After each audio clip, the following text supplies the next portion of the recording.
Good morning, good afternoon, wherever you are. Thank you for joining another surf session. I'm Anthony Green. I'm your host. I lead the sales team here at Surfside. Stoked to have Roman Sikon here today, the marketing director from Jars in Arizona. Roman, thank you, mate, for joining. We're very excited to have you here. No, thank you. I'm thrilled to be here. You guys are some of my favorite conversations personally to have just in my life. So knowing that we get to do this for the first time is pretty fun. Well, you're very kind. Thank you. And we did just have a 15-minute chat leading up to our 30-minute chat, which was fun. Thank you for doing that. But again, thanks for joining. I know a lot of people are very interested in hearing from you today and learning some tips and tricks. Obviously, can't give away all the trade secrets, but I know you're going to be able to share some insights with the folks today. And really fascinating market of Arizona, being limited license, has its own market dynamics that obviously you guys are playing to. So really excited to go through some questions here today. Want to start, mate, honestly, just a little bit with your background. I know it's been a journey to be the leader of the marketing team at perhaps the best retailer in the country, let alone Arizona. Can you give us a brief sort of journey to, what got you into the industry and how you ended up making some pretty big decisions at a really important player? Yeah. Well, thank you for your kind words. We work really hard. So to feel like people think that we are a major retailer and we're doing great things feels great to us. But yeah, the journey of getting here, as most people's journey in cannabis, probably is very much non-standard. I've been around in the industry for a fair amount of time since its early stages here in Arizona back in 2013, 2012, I think is when I first started in the cannabis space. It was a compassion market at that time. There was no legal dispensaries, and like long story short, my journey to get here is truthfully like working through all positions in the cannabis space. I was younger when I started, and in truth, it started from the bottom as a bud tender and in a compassion club, and moving forward with that for a few years, and to managing and leading and purchasing and working with, when dispensaries finally came onto the scene, they heard that I had a fantastic name in the industry already, and asked me to come join forces, in which we kept blazing trails forward. And we set up dispensaries, how we set up our compassion clubs and made them better. And we started to establish brands and do some major groundbreaking things pretty early with brands early on, and led us to where we are essentially today in this modernized market, where we have, the retailer, the brands, the platforms, which I have been graced with the pleasure to see kind of from its infancy, the beginning stages of some of these massive platforms, the beginning stages of some of these massive brands that we see in the marketplace, and same for retail operators like us here at Jars. I would say I was a young man at the right place at the right time, and I grew into these shoes with experience over the years. And I truthfully don't think that you can get to a leadership position within our industry, whether it be marketing or sales or operations, without understanding the intricacies of cannabis, because Right. cannabis is complicated. Like, let's be really honest. Like, there's a lot of layers to cannabis. Mhm. And I think every action has an impact across an organization. So if you don't understand how it's going to affect your team leads and your bud tenders and your managers and your drivers and distribution guys, I don't think if you understand every action's impact, you probably can't respect and act on the role as need be. Well, through that process, it sounded like you've worked in almost every part of the business. It sounds like that's given you a real good rounded understanding, right, of seed to sale. Yeah, absolutely. I was very fortunate to have dabbled in a lot of different things to find not only what fit my lifestyle, but what I fit into as well. Hmm. Obviously, in a retail store, there's lots of operations, and as you cultivate new skills and experience, you apply them. And then every time you bounce around to a new part of the business, you get to understand and learn. And then it almost turns into a three-dimensional understanding of, the roles and responsibilities, but how the next role impacts the last Hmm. one. Hmm. And I think there's something immensely value about understanding every role, from cleaning your bathrooms at your retail operation, all the way to making large marketing purchasing decisions, because those on retail site store experiences, bathroom cleaning experiences, garnished value to help make those decisions we make today. So, yeah, well-rounded seed to sale for sure. But marketing seems to be my home. Well, you're definitely very good at marketing, and it's good for folks to hear because we get a range of people listening to this, and obviously, they receive a version of this afterwards, and we have everyone from marketing folks to bud tenders join these calls, right? And I think it's just a great message to reiterate that you can work your way up if you apply yourself, if you're passionate about what you're doing, and I love that message, mate. In terms of jars specifically, you guys have a really strong culture. Obviously, we can see that little brand right there on your shirt as well. It's a synonymous retail brand in the marketplace for folks that are in the industry, particularly, but anyone that has a Jars retail location near them. So you guys have not just created a retail experience, but you built a real culture around Jars. And so I'd love to just explain a little bit to the group about how you've fostered and how you've developed that culture. Maybe sort of give us a sense of what that culture is, if you can define it in a few words, and then how can you quantify the impact, if you are able to, of the culture and the brand of Jars and how that's contributed to your success? Yeah, in truth, it's the best part about it is its authenticity. Mm-hmm. Um, all of us are very much culture-oriented individuals. We are cannabis consumers. We are cannabis adjacent. Our families, our friends, our lifestyles, our dreams, all consist of cannabis. And Mm-hmm. and I think that our culture really represents who we are as a company as a whole. We are the customers we serve. And I think that allows for a very healthy company culture. When you stand in the same lines, you use the same ATMs, you're shopping the same ads. It makes it easy to understand. But the culture here is always pushing forward for better.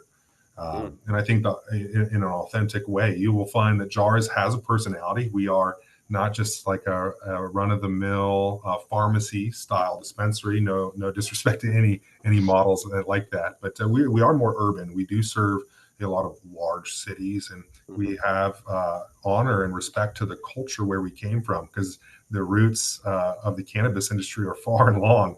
Mm-hmm. And I think the modern day dispensary reflects that. I think we have beautiful stores and beautiful deals and wonderful team members who are super well educated. But at the end of the day, I think most people rest assured that the person on the other side of the counter is still just like them. Yeah. They're a consumer. They're here to learn and educate and be a part of what we build even here today. Well, yeah, I mean, look, as a cannabis consumer myself, and I travel the country, I drop into lots of customers and dispensaries. I mean, it is to your point, it's a very wide range of experiences you can have, and it even for someone like myself who has some experience, it's still quite overwhelming with the amount of choice. Even if you know what you're looking for, maybe you're looking for something new, and that in-store experience, and obviously we're going to talk also about the online experience and making that welcoming and customized and fitting in with the culture and brand of Jars is, the essence of your business. And it sounds like, Roman, that is from the top down. It sounds like that's you the executive level down to the folks in store and everything in between. Absolutely. Yeah. And in truth, I would say that JARS members are cut from the same cloth, whether it's from the top down, from the down to the top. We are all similar individuals. But I would say that 100% it is overarching, synonymous. I think if they are wearing the JARS logo, it is the same type of individual. But yeah, I think leading by example is critical in our industry, and the culture that is fused with the customer experience, and the customer experience is fused with our culture as a whole. But I think that experience isn't, and it doesn't just reside digitally, and it does not just reside in a brick and mortar retail store. And I do think that customer experience is far reaching. And truthfully, it's before they get into a store. It's, before they've even hit our website. I think it's the leading part of the sales funnel. And it's when they interact with us at a gas pump. It's when they interact with us on a billboard, or they see us on an advertisement while they're searching for a recipe at night. And I think having that journey built in all the way in, fused into your brick and mortar store, where it still is catering to those customer experiences, letting them shop in the ways that is conducive to them, whether it be kiosk shopping or self shopping, online ordering. in-person shopping. I do think all the models and the experiences kind of fuse together to create the overarching journey for our customers. Yeah, it's got to be integrated. Talking about that topic, so moving to sort of the concept of growth. So you guys are 16 dispensaries in Arizona, is that right? Plus the cultivation facility. I think maybe more coming, I'm pretty sure. I don't know if you can announce too much around that, but as you expand, I mean, 16, right, in one state, it's quite significant. Obviously, you know that. It's your responsibility. Can you dig in a little bit now, Roman, to the strategies that have been most critical to driving that growth? Obviously, there's everything from real estate to product to obviously what we're going to focus here on is marketing and advertising. But just some of the strategies that have helped you guys grow, particularly recently, to where you are today, and then maybe sort of merging into specifically the digital part of that. Yeah, absolutely. Definitely a loaded question because it took a lot to get here. We only have 30 minutes, mate. Yeah, absolutely. Definitely going to, put this in a nutshell, but we have seen hyper growth. We've grown a few different times over the past couple of years, and we have stepped into one of the largest retailers in the cannabis space here in Arizona. And I do think, that strategy is multifaceted in truth. It takes a whole lot of partners, platforms, and pieces of the strategy acting right to be able to enable the growth that we've seen. And then handling that growth in a reasonable, proper manner also is a challenge in itself as an operator. But I think that strategy from a marketing perspective comes from practicing the basics really well and understanding how to use the tools in front of you incredibly well. And digital landscape being huge, leaning into the digital space not only allows us to reach further than some of the other things and tools in the arsenal, but allows us the tracking capabilities to understand our customers better, leading back to our user and customer experiences. The journeys and opening up these different avenues for customers to see us, to find us, to learn about us is probably one of the most core parts of the strategy. And I think it all intermingles really closely together. So over the past few years, we have grown, from 4 to 12 to 14 to 16 and more on the horizon. I'm sure we're hoping to start 20 or end 25 stronger than we started it. I would like to believe that we started 25 pretty strong. So, I would say that the strategy overall has been a massive investment, though, to the marketing campaigns as a whole, and all going back to really core fundamentals of if people don't know you're there, they'll never come visit you, and if they're not visiting you, that's going to limit some of your potential growth in a large way. Yeah, mate. And you've got a hyper competitive. I mean, I don't know if there's a state that's not, except maybe some of the really new AU states, but every state, we talked about it before we got on, right? Like every state tells a story, but you are definitely in a hyper competitive state, right? You got a lot of MSOs bouncing around down there. You got some other great local operators bouncing around down there. There's choice. Consumers have choice in many cases of where to go. Most often, very often, they go to jars. So, in that environment, when they have all those options, how are you staying top of mind?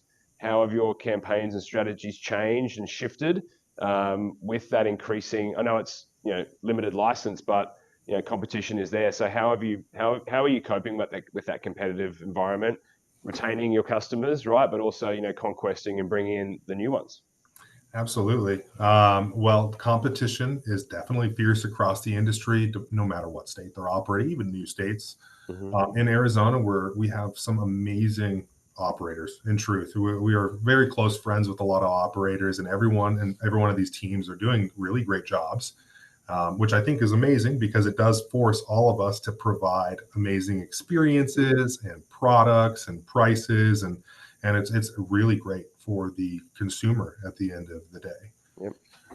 But in a hyper competitive market, it's really leaving no stone unturned. I think that you must be truly living into all the pillars of marketing strategy in this modern market, and in truth, you can't have you can't do it with one strategy alone. You need your digital display ads on website. You need your billboards in market. You need those Uber ads and the emails pinging in, and an amazing loyalty program for customers to come redeem with, and all of the awards that come with, representing and living authentic as a business, who we are, the voted best deals and best selections, and then communicating all of this hard work that goes along the way, without the digital realm, which I'm an omni-channel marketing, just as who I am. But I think digitally speaking, in the world that we live in today, it allows more access, more precise access, so customers can see more relevant advertisements or products or retail operations that are close to them. And us as operators can speak more clearly to the audiences who want to be spoken to, because I think there is a lot of noise, as you mentioned, in the market. And I think there's a couple core drivers for our customers on what's really important to them. And truthfully, that's different per market, but pricing and quality of products and the trust in the brands that they hold in their hands are some of the most important pieces. So on that last piece, on the brand side,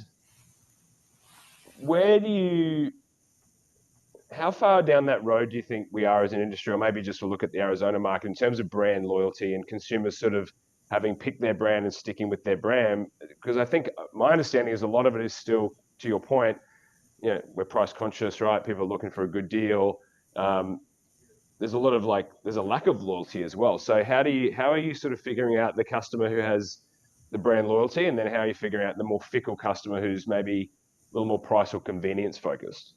Yeah, and truthfully, in Arizona, we do have a large amount of our customers are price focused, but it's been interesting for us to really see and watch it unfold in front of us for the past year, or maybe a bit longer than that, to see the transition from people who are brand loyal opening, I guess, their awareness to other brands in the market.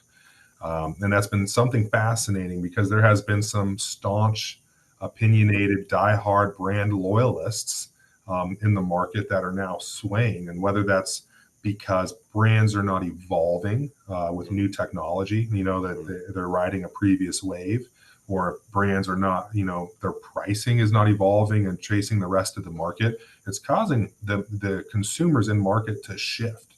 And I think now more than ever, consumers are open to trying new things. And I think if you're speaking to their concerns, and if you're addressing what their needs are in the market, and quality and pricing and accessibility, then they're open to trying something new. And I don't think any of these customers are flocking in droves to any particular brand in today's 2025 modern market, but I do think they're flocking to pricing. I do think they're flocking to product types. And then per usual, we have some of those brand loyalists that are staying strong as well within them, but they're becoming fewer and far between. Stand in some of our JARS lines and hear people talking, and they'll definitely back that up. Well, that's where you get some of your best intel, right? Just hearing some of those conversations in store, I'm sure. Talking about that, about customer experience, and about sort of customizing that experience, and having some understanding about, if they're a returning customer in particular, what are they interested in? So I'd love to get some remarks from you on creating a standout customer experience, and how do you, build. I know you talked about your loyalty program a moment ago, but how do you build customer loyalty into that? How do you create an experience, particularly online, but also in store, that is standout and does allow the customer to feel like, there's a shopping experience that's kind of built for them? Absolutely. And I think it's overarching. And I've kind of alluded to customer experience throughout this whole conversation together today, but customer experience is really what drives decisions. And it's the equation's relatively simple when you kind of boil it down, and which is, we want our customers to leave satisfied and happy, and we want them to leave better than when they came in. And I think there's a lot of ways to build the journey catering to these customers. And it does start digitally, and it does start in person, depending on the types of shoppers. But then, like I mentioned previously, in the modern world we live in, a huge portion of people are pre-shopping. They're online and they're checking prices, getting education, and it starts from the websites. Well, further from ads and getting people to understand who we are. But when you're on site, understanding that we are a deals-driven organization. We love providing the best products at the best prices. We understand, what people's needs are in a modern market. So, and there isn't a lot of want to sacrifice quality for price, and we're able to bridge that gap a lot of the times. But shopping how people want, let me have it my way, I think is something we focus on a lot. Whether it's someone with social anxieties who likes to do all their own research and not have to prompt too many questions on site. If it's someone who's, one of our cannabis veterans who've been in the industry a long time, who is just a shopper, they know what they want to get in and out. They can place online orders. They can utilize self-shop kiosks through our new stores, and building the experience even further. If we have some of our bud tenders that are on site just to educate, and they are the masters of everything cannabis. So if someone wanted to come in and chat for an hour to an hour and a half about cannabis and learn about it, we have that awesome experience built into it. And if people want to be walked around and showcased the different amazing products and the brands we carry in our stores, and to smell the different flowers available in our experiential flower bars in our new stores, then we have people to walk around with our tablets and to showcase the different products and to educate that way. And I really only say all this, mentioning it, leading back to, is the customer experience comes in a lot of different ways. And I think there's lots of journeys customers take depending on who they are. And we focus on building those journeys for all of them. I love that. Well, on the digital side, you folks are just about to typically cutting edge for you folks, and you sort of being on the cutting edge of tech and making sure that making sure your digital experience is the best it can be. Very excited. You folks are soon going to be allowing your house brands, of course, that you sell, but also some of your third-party brand partners will be able to invest in some of that real estate right on your e-com menu. I know we're close to launch on that. Can you talk a little bit specifically about how you see that affecting, sales? We talked a little about the personalization aspect there, but getting advertising right at that point of purchase, right? Like, to your point, someone has maybe seen an ad that we serve for you on an app, or maybe they've just searched for you guys, or they got a text or an email, whatever the channel was, and they've hit your e-com. But as we both talked about, they could be fickle, they could be curious, they could be price sensitive, they might be ready to try something new, whatever it is.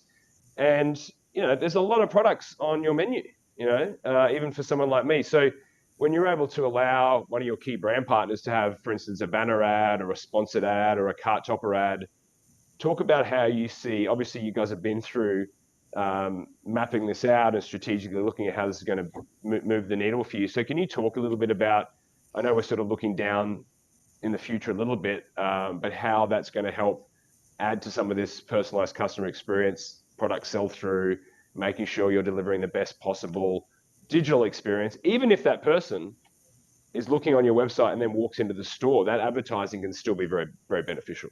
Well, it definitely is. It is crucial. And it's actually one of the newest things coming into just the JARS ecosystem that I'm personally thrilled about. And it's kind of twofold, and it goes both directions. Us as a retail door operator, we do have to think about both sides of the ball, not only our customers, but the vendors we carry with us, because they're partners of ours, just like everybody else is in our house brands and making this happen. And the best part about these ads coming online is it's great for both parties. Customers now, just like paralysis through analysis is a very real thing. There's lots of choices and selection, and people's education levels vary depending on what walk of life they come from. And I think ad placement on the website isn't just about pitching, just great ads, but it's also about educating and leading for pricing, and it's verification and brand trust. I think seeing these opportunities across the ads, across our websites with these ads, it lets customers be aware of some of the largest, most trusted players in the whole industry as a whole. Now, for the brands themselves, turning back towards the customers, it gives those last minute opportunities for them to see the brands and to have an opinion on saying, oh my God, I've never seen this amazing product when I was doing all my searching on the website.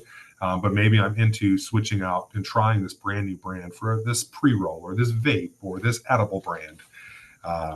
So it very much goes both ways. And for us, it just beckons back to giving the best experience. So we're understanding that people want to quickly be able to find what they're looking for, whether it is deals oriented or brand loyalty oriented or education, and trying to find what brands are attached to the education. But the ads across the website are really going to enable just additional voices to communicate to the customers. And I think that's what's really important, because there's, I would say almost half of our business is coming from an online placed order. And if that's the world we're living in, it's almost half of all orders are coming in through a digital space. That is almost half of all decisions being made on cannabis purchases before they ever talk to anybody. And having those ads in place truly is an additional voice where there is no voice currently, for brands and for customers to hear from those trusted brands on opportunities that are there today. I love that. I love the brand voice concept. That's awesome. I'll probably steal that from me. I've got one more question for you. I want to ask the audience to submit any questions. We've got a couple that have come through already, but if folks have other questions, please just ping them through, and we'll get to as many as we can.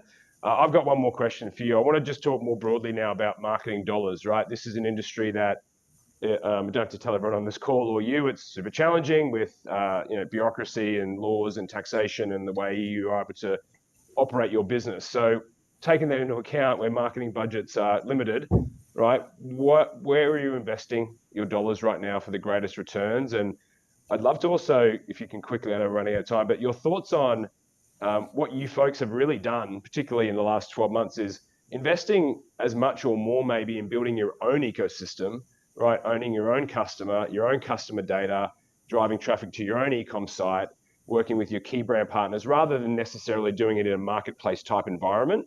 So I know you've made a bit of a switch there. I know it's parallel paths as well, but just interested in like, where are the dollars getting the best return, and how has that been sort of building out your own, direct to consumer more so than existing in a marketplace?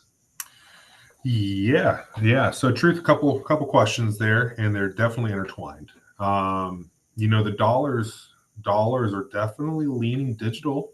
Truthfully, we have a huge spend across the board in a lot of different avenues, and awareness is always the key, and letting those people know. But when it comes to the best areas to just invest those dollars, in my opinion, today is in the digital realm. And that's not only just speaking from a perspective of Roman at Jars Cannabis. I think if you're a one-off mom and pop shop, I think if you're a medium scale business, I think if you're one of the larger operators in the cannabis industry as a whole, I think digital is not only one of the safest places to allocate funds, but it's the proof in the pudding. Yes. It allows you to see what's happening. It allows you to glean intelligence that you will never get otherwise anywhere. And we have large investments across the board outside of digital as well. But there is just, the more you can attribute back and trace back, is the most impactful. And at the end of the day, everyone's got a boss, and your boss wants to see attributable data on what's working and what's not. And the digital scape as a whole gives you that information. And it goes a few steps further than that. For our brands, it allows us to understand what, customers are, where customers are, what customer habits are, what are they interested in, what new products do they want. Yep. And so digital is kind of, in my opinion, it is the future. I think we're moving towards an even larger digital world. Most of the planet is connected digitally. Yep. And then the pieces that allow us to confirm that we're doing the right things, all the tracking pieces, that the dollars are working and that customers are seeing the great deals we provide, it allows us to do more. And to, if the proof is in the pudding, your data doesn't lie to you. So, kind of in a nutshell, that is really my hot take on that piece. Well, I know every week when the team catch up with you, we're digging in on those metrics, right? And we're making sure that whether it's a piece of creative or a certain audience or whatever it is, that those dollars are getting an acceptable level of return for you, right? And if they're not, we're going to go do something else. That's the beauty of it, the beauty of digital. Mate, thank you so much. We've got a couple of questions here, and we're sort of at time, but we'll go a little bit over for those folks that want to stay on. So I'm going to go to the second one first here, because I can answer it. I was taken aback too by the 50% of your sales coming online. That's a really, really good high number and testament to everything you've been talking to here. You can't get to 50% online without investing in obviously online e-com and all those things. So just to confirm to Vince for his question, yeah, Roman's got jars Arizona up to 50%, and it's amazing. And it varies month to month, and it does have peaks and valleys. Let's be quite clear, right? Nothing is 100% static all the time. But I would say we are moving towards a more consistent 50-50 type of marketplace. The 40s to 50s is definitely a reasonable mark to be seeing in this, given population density, investment in those avenues, right? Making it super accessible for customers to process transactions. Right. You're going to make it easy. Mate, the other one here is, given JARS operates in medical and adult use states, do you? I think you're only in adult Yeah, use so states. Arizona actually is a dual state. So we have I see. Okay. shops that are both medical and recreational, and some shops are only recreational. Okay. I guess states maybe threw me off there, but medical and rec in the same state. So how do you focus between the two? In a dual state like Arizona, how important is targeting medical patients compared to the recreational consumer? And another piece of this question, are you seeing a shift in priorities? I think you've already alluded to that, or is there still a strong emphasis on engaging the medical community? How do you balance that? Yeah. So I am a medical patient. I have been a medical patient since 2012, and I love the medical patient community. They were the gatekeepers to unlocking the rest of the industry for recreation. I'm a big fan of the community. They really helped, and still to this day are some of our most vocal customers that do give really educated feedback. So I just had to shout out the medical community for helping build the roots of the cannabis industry. But we are seeing a shift. There are less and less medical patients yearly. Does that mean there's less medical patients just existing? No. But financially speaking, some of these patients or customers are transitioning into a rec market due to cost analysis of their own life. And that is causing those customers to be transitioned, if they're labeled in our system, you're either a medical patient or a recreational customer. And if you go over to the recreational customer, they go into a total tally on any report saying, we have this many recreational customers and this many medical patients. Right. So in truth, the answer is yes, we are seeing a natural progression of medical patients moving over to a recreational side. The taxes are different, the monies and the product availability is also different. We still cater to our medical patients. We still have processes and procedures in place. We still have unique product offerings for medical customers. We do have unique messaging and ads and a curated customer journey for those individuals. But I'd be lying to say if those numbers weren't reducing year over year, and if numbers reduce year over year mean anything, it means you should be paying attention and adjusting your bandwidth, attention, and dollars accordingly. As much as I don't like our medical patients getting less attention, as myself being one, the natural market progression is stepping in that direction. Yep. Well, I love that. And we're at time. There's a couple other questions here. Some folks I think want to get on your shelves. I'll leave them to reach out to you directly. There's some folks interested in you stocking their products here and a few other things. So thank you, everybody, for your questions. We are out of time. Roman, thank you, mate. So insightful. The things I really picked up from you today is really just you are in the numbers, right? You are analyzing, you are crunching, you're making sure that outside of obviously what you do with us as well, you're making sure that the investments you're making in marketing and the things you're doing are moving the needle. It sounds like if they're not, you're pivoting. And that's, I think, really, really critical. So I'm sure others got a lot of other tidbits out of this as well. But mate, thank you again. Really, really appreciate you taking the time. Super excited to have you on and really appreciative of you joining. And thanks to the audience as well. Thanks for tuning in. We'll send a follow-up out to everyone as well. And Roman, I'll look forward to seeing you again soon, mate. Thanks, Anthony. Thank you, guys. Thank you, mate. Talk soon. Thanks, everybody. Bye now.